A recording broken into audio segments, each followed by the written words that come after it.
It's very important to us to serve the needs of the communities that surround our properties. So we spend a lot of time getting to know the communities and the consumers. We then look to bring in tenants or clients that meet those needs, drive traffic, and then really help each other. If you think about successful businesses, there are complementary businesses, and it's very important to do that for us. Joining me today is Dave Holeman, CEO of Whitestone REIT. So Dave, Whitestone is very focused on its communities. Can you talk about why people are so important to the company? It might be helpful for me to roll back a few years.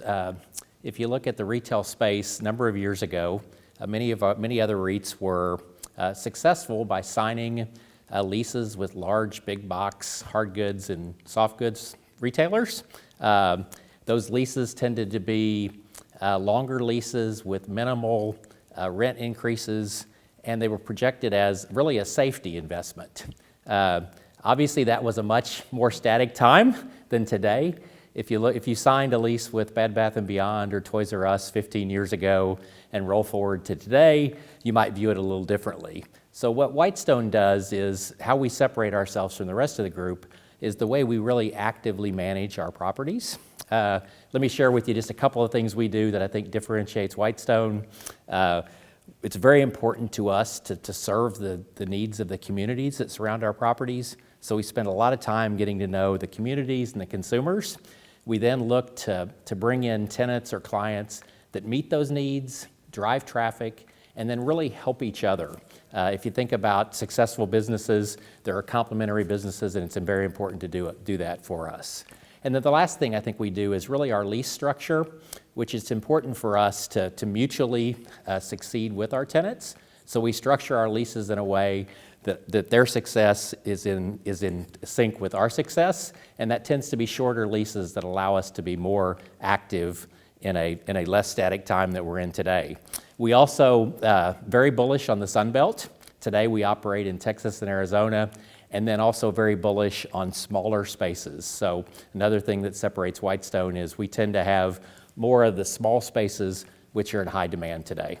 As you look ahead, what's on the horizon for acquisitions and dispositions?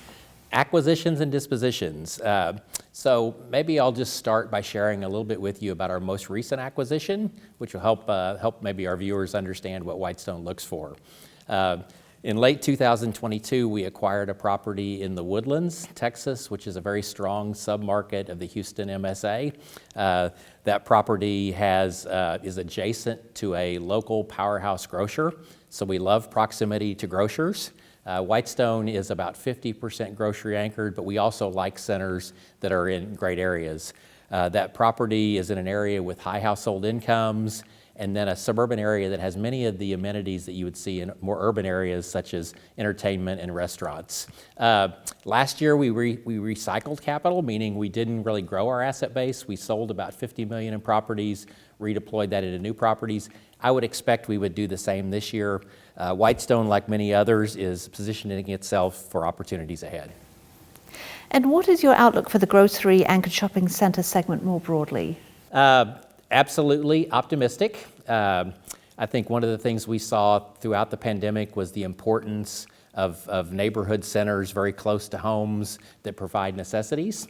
I do think that location is very important, and the quality of the grocer is very important. So at Whitestone, we try to be a little more granular and really get to know our tenants, really get to know our neighborhoods, but very optimistic on the need for necessities and services in great communities in the U.S.